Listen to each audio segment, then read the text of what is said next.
ملك الذهب وأغنى رجل في العالم لفترة طويلة، الرجل الذي طبق عبارة مولود وبفمه ملعقة من ذهب حرفيا.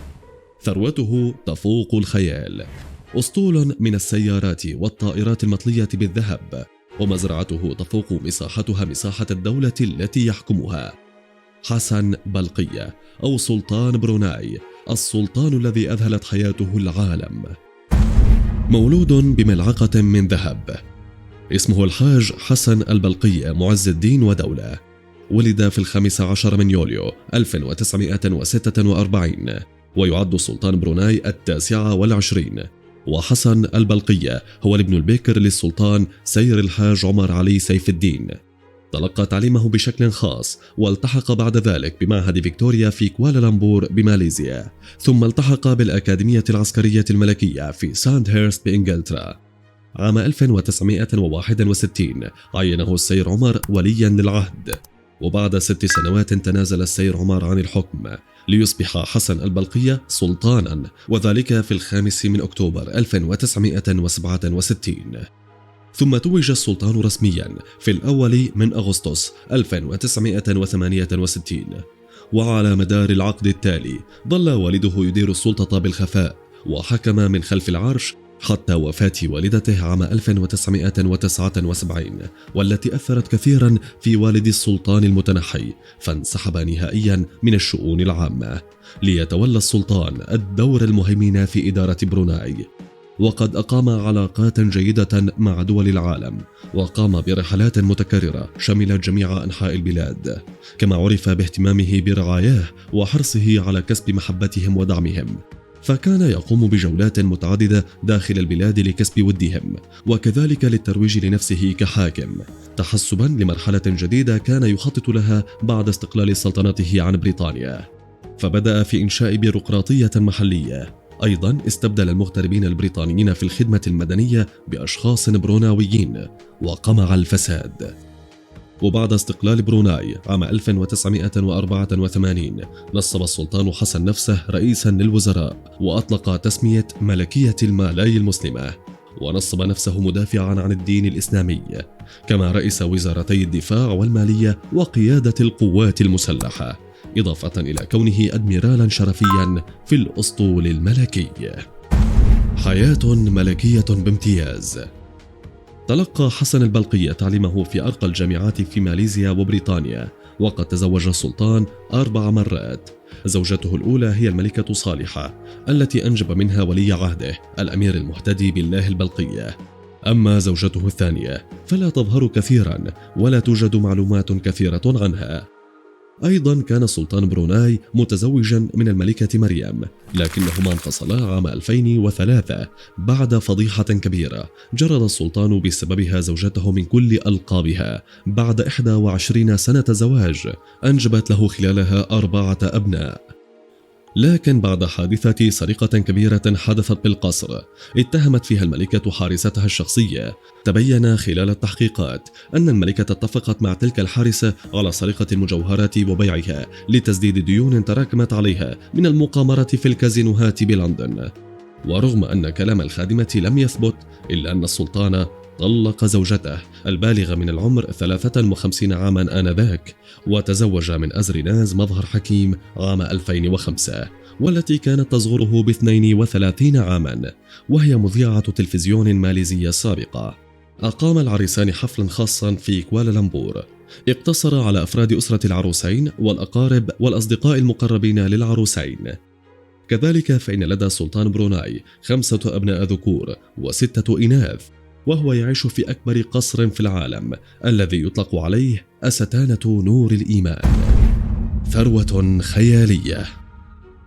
عندما يذكر اسم سلطان بروناي يخطر بالبال مباشرة الذهب والثروة، فهو من أثرى أثرياء العالم، بل كان الأثرى لفترة من الزمن، حيث تم تصنيفه عام 2008 باعتباره من أثرى ملوك العالم بثروة قدرت بنحو 20 مليار دولار آنذاك وفق مجلة فوربس. أما تفاصيل هذه الثروة فسوف تدهشكم. أبرز ممتلكات السلطان الذي يصدق فيه المثل ولد وفي فمه ملعقة من ذهب هو قصر أستانة نور الإيمان أكبر قصر سكني في العالم، الموجود بالقرب من بندر سيري بيغاوان عاصمة بروناي، والذي يعتبر مقر الإقامة الرئيسي للسلطان. أيضا كان مقرا لحكومته، وهو قصر عظيم يمتد على مساحة 200 ألف متر مربع، ويحتوي 1788 غرفة، كما يوجد فيه 257 حماما، وقاعة مأدبة تتسع لحوالي 5000 ضيف. وأيضا يلحق بالقصر مسجد كبير ومراب يتسع ل110 سيارات، وإسطبل مكيف يكفي ل200 حصان. كذلك في القصر يوجد 5 أحواض سباحة صممه المهندس المعماري الفلبيني ليوناردو لوكسين، بينما اشتغلت البريطانية كوانشو على تصاميمه الداخلية. أما إنشاء القصر فقد تم من قبل شركة آيلا، ويعود بناء القصر إلى عام 1984 بتكلفة بلغت $1.4 مليار تقريبا. ولا تنتهي عجائب حياة السلطان على هذا القصر العجيب فحسب، لكن أسطول سياراته هو حديث العالم، إذ يمتلك السلطان مجموعة من السيارات تقدر قيمتها بحوالي 4 مليارات جنيه استرليني. وقد قارن البعض قيمة سياراته بقيمة نادي مانشستر يونايتد الذي يساوي 3 مليارات جنيه استرليني، أي أقل من ثمن سيارات السلطان حسن. وضمن هذا الأسطول يوجد ما يقرب من 600 مرسيدس، كما تم تخصيص قسم كامل من حظيرة الطائرات الخاصة به لتخزين أكثر سيارات مرسيدس تميزا وندرة في العالم، كالسيارة طراز اس كلاس تورينج التي صممت خصيصا للسلطان، وسيارة مرسيدس بنز وهي الوحيدة اليمنى في العالم، إضافة إلى امتلاكه سيارة مرسيدس مطلية بالذهب موجودة في مرآبه. وأيضا يمتلك ملك بروناي سيارات فيراري مميزة وفريدة في العالم. كذلك فإن طائرته الخاصة تعد أيضا من العجائب حول العالم، وتلقب بالقصر الطائر، وهي طائرة من نوع بوينغ 400-747، تبلغ تكلفتها اليوم حوالي $260 مليون، وقد دفع السلطان حينها بين 100 و400 مليون دولار ثمنها، و120 مليون دولار أخرى لتأسيسها، إذ قام بطلاء كل شيء بالذهب والكريستال. ومن الإضافات المميزة حمام وبانيو من الذهب الخالص، وغرفة طعام رسمية مع أدوات مائدة مخصصة، وقاعة مؤتمرات مجهزة بالكامل، كما يمتلك أيضا 6 طائرات هليكوبتر. تتمتع سلطنة بروناي بأحد أعلى مستويات المعيشة في العالم بفضل احتياطاتها العالمية من النفط والغاز، ويتمتع شعبها الذي ينتمي لعرقية المالاي بميزات سخية توفرها الدولة، فهو لا يدفع الضرائب، ويخصص السلطان حسن قطع الأراضي والمساكن للمقيمين المستحقين بموجب برامج حكومية مختلفة.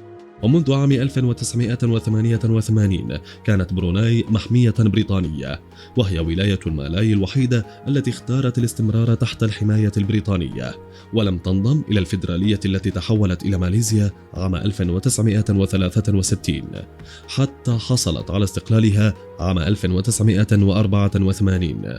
وبروناي سلطنة إسلامية مستقلة يشكل المسلمون حوالي ثلثي سكانها، وتنتمي غالبيتهم للمذهب السني. فهل سمعت يوما بسلطان بروناي؟ وهل تعرف ملوكا وسلاطين آخرين يمتلكون ثروات خيالية؟